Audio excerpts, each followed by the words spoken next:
Hey, it's around here. So I got a question from somebody on email, and he was asking me, I was just wondering, why is it only 30-day access to your bonus courses that come with your membership? Why not just lifetime access, or at least as long as the membership is active?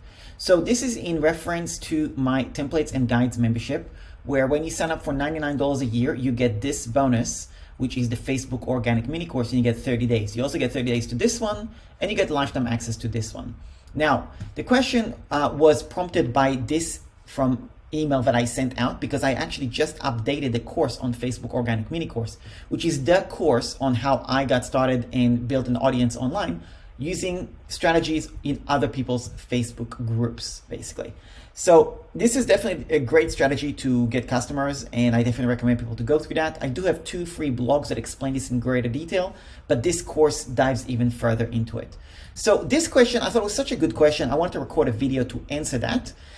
And give you a little bit about my thought process behind it, and also hopefully educate you a little bit about making offers and strategy, and maybe you can implement some of these ideas in your business and things along these lines.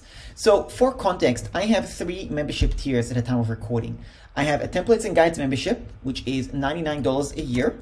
I also have a workshops and courses membership, which is $365 a year.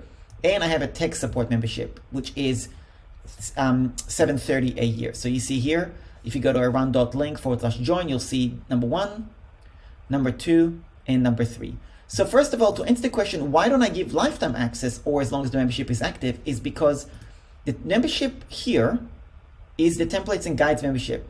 This one is the workshop and courses. So I've basically taken this course and I've taken this course, and I said here, you can have this access if you join this membership as a bonus.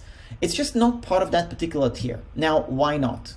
Well, obviously this is a business, right? So I am figuring out my offers in a way that makes sense to be able to get better conversions, be profitable, things along these lines. Because I'm not a nonprofit, I gotta think about what's going to convert. And by offering bonuses, you definitely get higher conversions. If I was to do this sales page with no bonuses, this is probably going to convert not as well as it does, right? So this is number 1. So it was just a creative way to come up with some bonuses.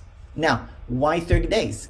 Well, this course really is about 2 hours long. There's no reason it should take you more than 30 days. This course is landing page in a day. Yes, it might take you a little bit more, but you know, if you would just do it from morning to night, or it could take you 2 hours, depending on how tech savvy you are, you can have your landing page done.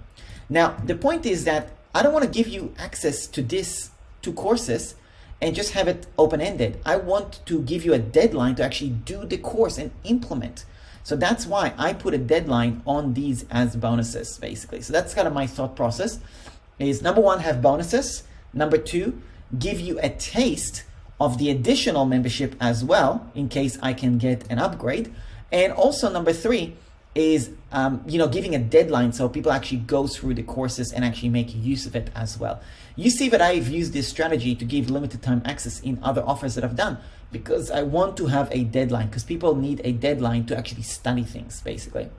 And I found that when there is a deadline, for example, my affiliate marketing challenge, I actually give access for $3, but it's only access for 5 days. And I get emails back saying, last 5 days, I've been going through it because I know I only have 5 days, and they're actually paying attention. They're actually paying notice to it. So there is kind of 2 things. When you charge high price, typically people pay more attention. If you charge low price, people don't pay as much attention. So I'm getting a different way to get attention. Instead of charging a high price for something, I charge very low, but I'm giving you limited time access. That way people actually go through it and spend time to do it, okay? So that's kind of the thought process on it. I also have a whole different strategy on what I like to call churnless membership. So I've covered this in another YouTube video, and you can check it out. I'll leave it somewhere around here. But you will see that my goal is to turn this membership to $99 a year and have all my courses and my tech support, ideally in the long term, in this membership. I don't know if it's ever going to happen. I don't know if the numbers are even going to make sense. I need this membership to have literally thousands of people for it to actually make sense. And only time will tell how that will evolve, basically. So that's just something that, I am always tweaking and testing and checking things out. But hopefully that answers that question. I think it was a great question, and I just wanted to give a bit about the thought process as well. So if I was to kind of recap this in terms of how you can implement it in your own business, number one, always include bonuses.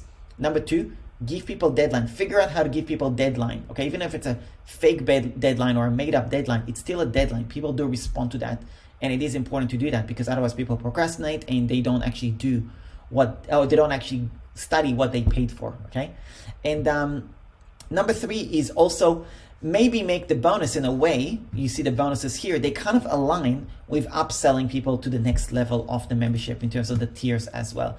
So that's kind of my thought process on it. And yeah, that's about it. Thanks a lot for watching. If you have other questions for me, definitely let me know. I'm trying to kind of test something out here where I'm actually recording answers to questions that I receive, because I get a lot of questions and I answer those individually. But I thought, why don't I try and document that into a little library, either on my YouTube channel or what have you. So that's about it. Thanks a lot for watching, and I'll speak to you soon. Cheers.